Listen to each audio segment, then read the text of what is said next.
cuando estamos tratando a un paciente, sobre algún paciente que está gravemente enfermo, ya habíamos dicho un paciente con sepsis, o un paciente que tenga, por ejemplo, un traumatismo cráneo-encefálico. Así de la misma manera que hablamos un poco acerca de cuando el corazón está fallando y hablamos de una insuficiencia cardíaca, que es preocupante, insuficiencia cardíaca, y también cuando el sistema circulatorio falla, pues entonces ahora tendremos una insuficiencia circulatoria. ¿Cuál va a ser la principal función del sistema circulatorio?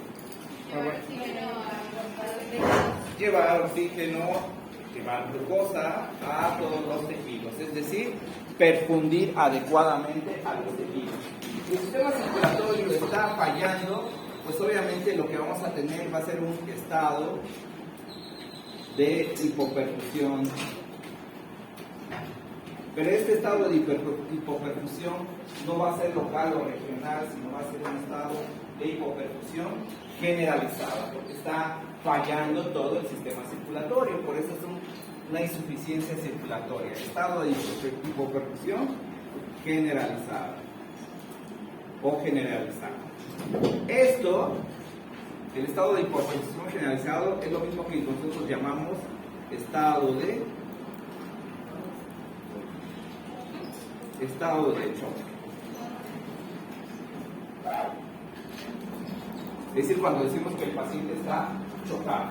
Algo bien importante es ver los factores que nos pueden llevar al estado de choque. ¿Cómo es que nosotros vamos a tener una adecuada perfusión? Porque obviamente vamos a tener una adecuada presión arterial.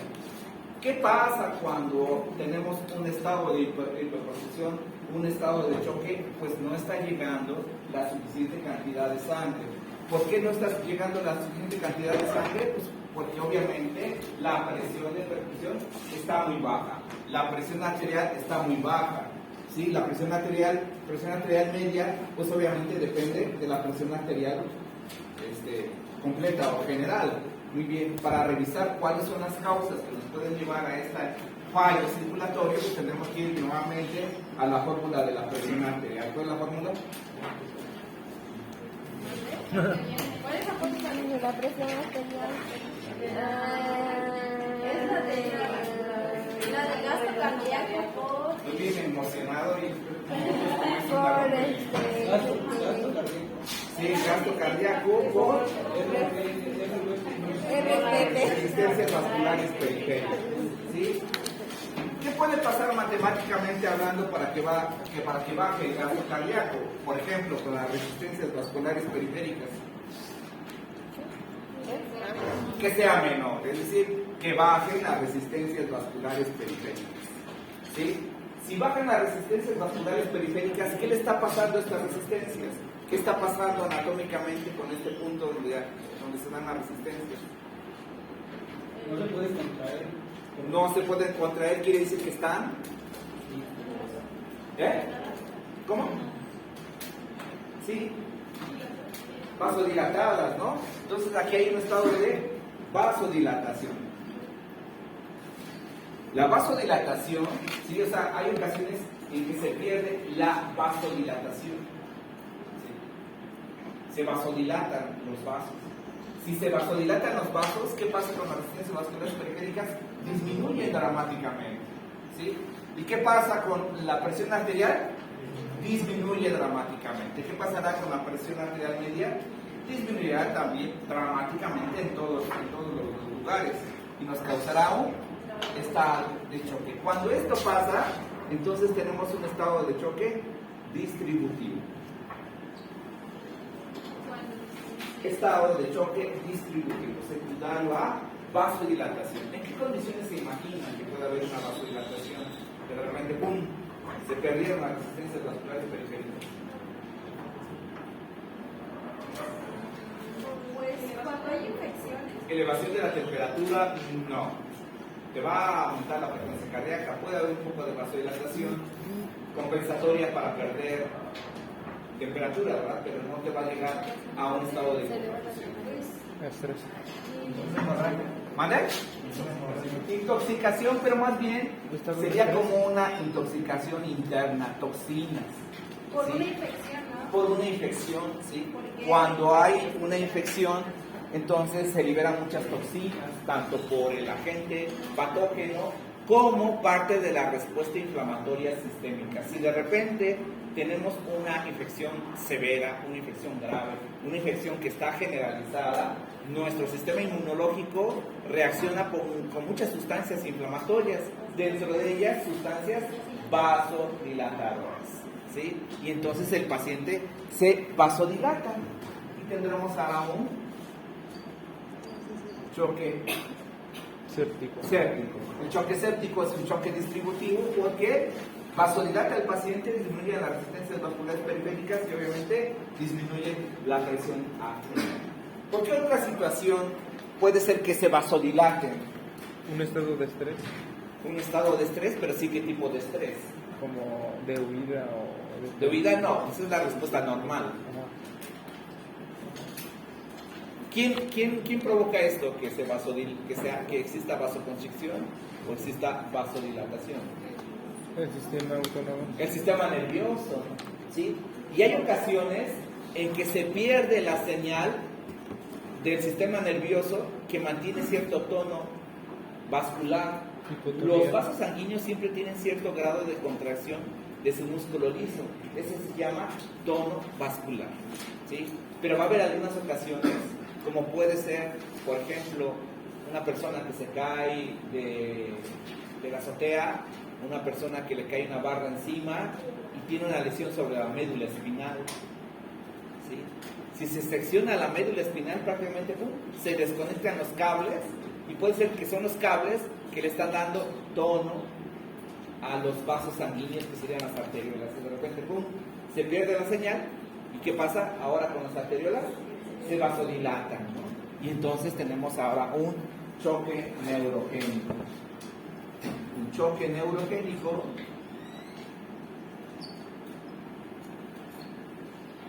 es un choque distributivo también. Es decir, un choque donde hay vasodilatación. ¿Por qué hubo vasodilatación? Pues porque hubo una lesión neurológica donde se pierde la señal del tono basal. Entonces, ya no hay quien nos haga vasoconstricción, predomina la vasodilatación y se vasodilatan los vasos sanguíneos. Muy bien, ahora vamos con el gasto cardíaco. ¿Sí? ¿Quién determina el gasto cardíaco? La frecuencia cardíaca La frecuencia cardíaca y el volumen latido. por volumen latido. ¿Sí? Ahora vamos a ver cómo se puede afectar el volumen latido. Si se afecta el volumen latido, ¿qué tendría que pasar para que se afecte el gasto cardíaco? ¿Qué le tiene que pasar al volumen latido? Que disminuya, ¿no? Entonces aquí el volumen latido, si este volumen disminuye, puede disminuir por varias causas, ¿sí? Una, La precarga. Hipovolemia. Hipovolemia. Un choque hipovolémico. hipovolemia. ¿Por qué podemos perder una hemorragia? Entonces el choque hipovolémico ahora será hemorrágico. Y solamente por una hemorragia podemos perder volumen. Acá Y arriba. bueno, eso. Ay, perdón. Me voy a endrogar, mejor los quito, ¿no? ¿Qué tal si los piso? Carísimos. ¿Vale? Exactamente, puede ser una deshidratación porque el paciente o un niño está vomitando, tiene diarrea y también pierde líquido. Y entonces también hace hipovolemia y entonces ambos van a tener un choque, pero entonces pues tenemos un choque hemorrágico, hipovolémico, hemorrágico y no hemorrágico. ¿Vale?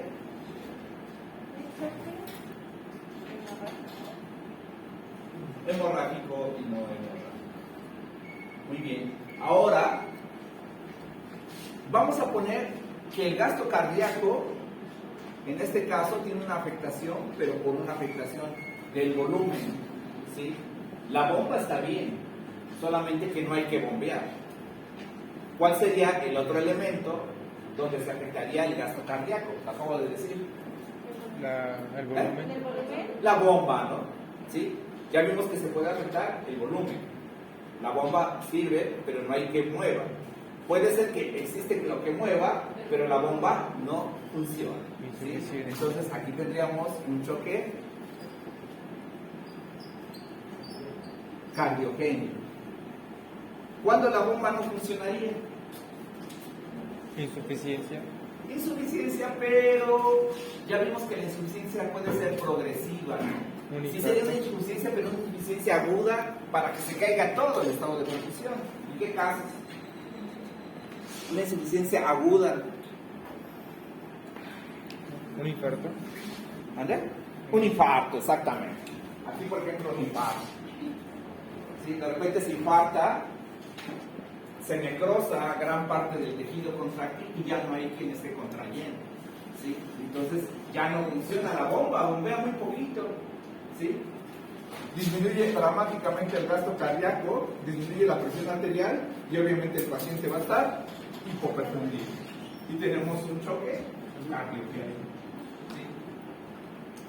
Y tenemos otro tipo de choque donde afecta al gasto cardíaco, pero existe volumen de forma adecuada y existe función miocárdica adecuada.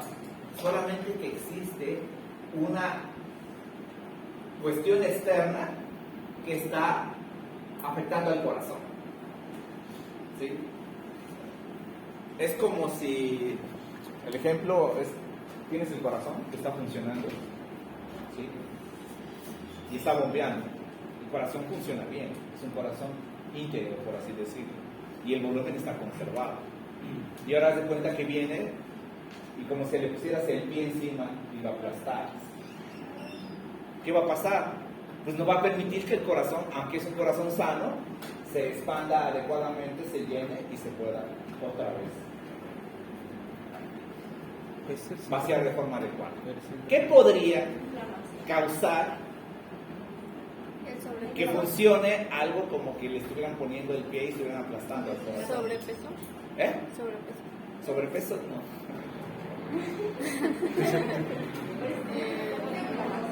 Como una inflamación. ¿Qué se tendría que inflamar? Los pulmones. ¿Qué tejidos? ¿Los pulmones? No, pues tendría insuficiencia respiratoria. ¿Las qué? No. Las pleuras no, porque pues, esas aplastan aquí a los pulmones. Un taponamiento cardíaco, es decir, que hay alrededor del corazón el pericardio. ¿Sí? Entonces, no está inflamado, sino que se llena de qué? De líquido o a veces de sangre. ¿De acuerdo? Pero ese volumen en exceso externo está aplastando al corazón. ¿Sí? Y entonces eso hace que aplaste el corazón y entonces no pueda llevar a cabo su función como es normalmente. Pero ese corazón está sano. ¿Sí? Eso se llama choque obstructivo.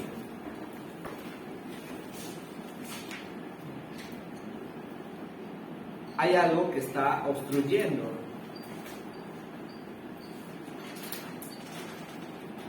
Le están poniendo un tapón, por eso se llama taponamiento cardíaco. ¿Sí? ¿Qué otra situación podría causarnos eso? Un derrame pericárdico.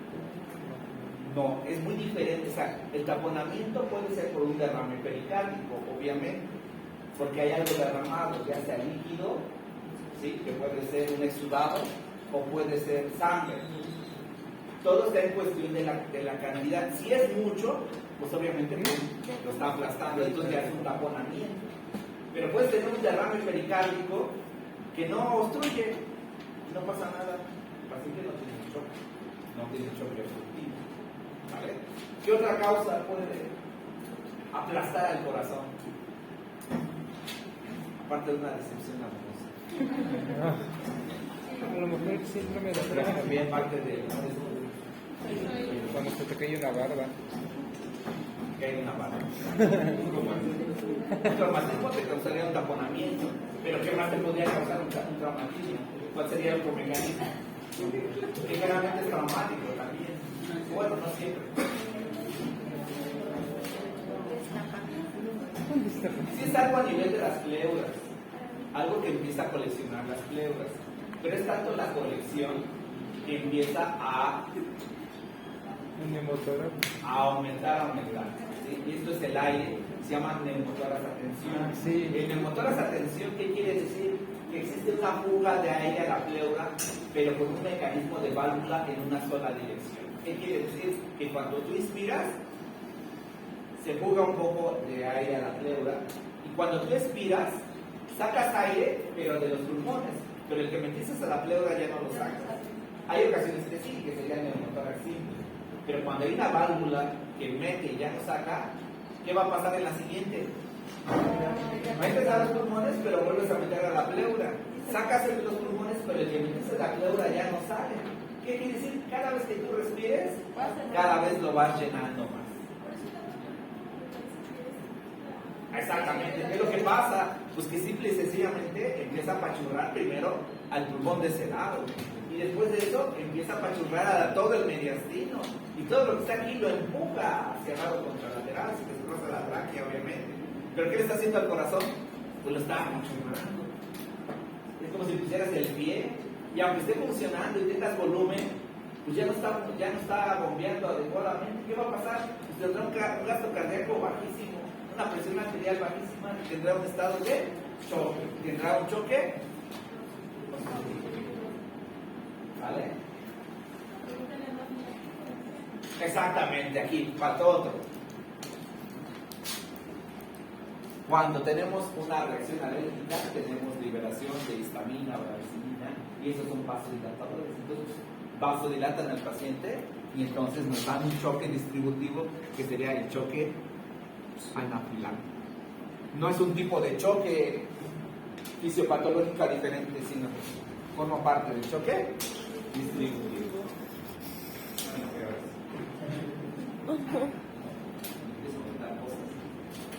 Sí, es cierto, y sí. ¿Qué? No, perdón, es que tengo un cargo no reconocido en mi tarjeta, no sé. ¿Alguien les ha parecido algo así? Mercado Pago. Si cuando utilizas que. Mercado Libre. ¿Cómo? ¿Y de cuánto dinero? No, pero me aparece Mercado Libre. Pero Mercado Pago es como si fuera PayPal. Ajá. Yo tengo PayPal, pero yo no tengo Mercado Pago. Me aparece Mercado Pago. Ajá, me aparece mi tarjeta Mercado Pago. ¿Y con qué cantidad? No he comprado nada, pero. ¿Por alguna gasolina? No uso mi tarjeta en las gasolineras. No, eso no. En su correo debería de checar su correo. Ya chequé mi correo y no tengo ninguna notificación de ese. No sé si debería de identificar al banco. Ajá, no sé si ya. Bueno, eso te enoja mucho. Es que pierdes un montón de tiempo con estas cosas. Pero bueno. ¿Y si es mucho dinero? Sí, son 3,000 pesos. No. Bueno, fueran 200, pues. ¿Mande? ¿Qué hace aquí? Vaya al banco ya. Pues sí, por eso ya me voy. ¿Vale? No saben qué cosas es cierto. Bueno, estos a grandes rasgos, sí, cómo es que puede haber una insuficiencia circulatoria. ¿De acuerdo? Todos los conceptos que hemos estado hablando, de que bueno, circula, la diferencia de presión, etcétera, simplemente hay hipoperfusión. ¿Vale? Muy bien, ¿alguna pregunta? ¿No? ¿Y entonces qué tipo de choque es cuando ya, como dice mi compañero, ¿El estrés? No te causa el estrés un choque. El estrés te puede causar. Cuando hay una tensión, cuando está tensión, Ajá, ¿qué? no causa ningún Claro, sí. Si tienes un trauma torácico, puedes tener un taponamiento, o puedes tener una hemotoras a tensión y un choque obstructivo, puedes tener una hemorragia y tienes un choque hipovolémico, o puedes tener una lesión medular y vas a tener un choque neurogénico. ¿Vale? Pero propiamente la emoción no causa. ¿La qué? ¿La emoción? Un choque no. No. Hay algunos pacientes que con dolor intenso pueden hacer una vasodilatación por un choque neurogénico, por dolor intenso, pero no es tan frecuente. ¿Sale? Sí. Bueno, muy bien. Nos vemos. Lunes, ¿es cierto? Examen, ¿verdad? Martes, mejor. Examen el lunes. Ahí lo borras, no sean malitos.